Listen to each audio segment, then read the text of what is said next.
নেশামুক্তি কেন্দ্র থেকে নেশা সেবনকারী এক যুবকের মৃতদেহ উদ্ধার। ঘটনায় এলাকা জুড়ে চাঞ্চল্য। মৃত যুবকের নাম রোনাল দেববর্মা। তার বাড়ি রতনপুর নবীন ঠাকুর পাড়া এলাকায়। ঘটনা শনিবার ভোরে আমপুরাস্থিত ইয়াত্রী সুকাং এন্ট্রি ডাগ নামক নেশামুক্তি কেন্দ্রে। জানা যায়, গত 3 ফেব্রুয়ারিতে মৃত যুবকের পরিবার তাকে চিকিৎসার জন্য নেশামুক্তি কেন্দ্রে দিয়ে আসে। কিছুদিন চিকিৎসা চলার পর শনিবার ভোরে নেশামুক্ত কেন্দ্রের শৌচালয়ের ভেতরে ঝুলন্ত অবস্থায় দেখতে পায় তার সঙ্গীরা, সাথে নেশামুক্তি কেন্দ্রের দায়িত্বপ্রাপ্ত কর্মীরা। বাইজাল পুলিশ ফাঁড়িতে খবর দিলে বাইজাল ফাঁড়ির পুলিশ ঘটনাস্থলে ছুটে গিয়ে ঘটনাস্থল থেকে মৃতদেহ উদ্ধার করে খোয়াই জেলা হাসপাতালের মর্গে নিয়ে আসে।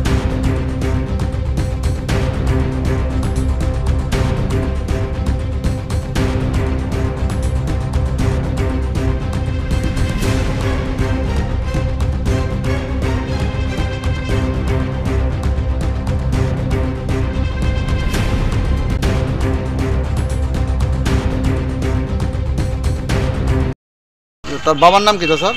বাবার নাম ব্রজমোহন দেববর্মা। আর যে মারা গেছে? জুনেল দেববর্মা। কেমনে মারা গেছে স্যার? ড্রাগস এডিকশন মারা গেছে। না, ড্রাগস এডিক্টেড মানে মারাটা গেছে কেমনে?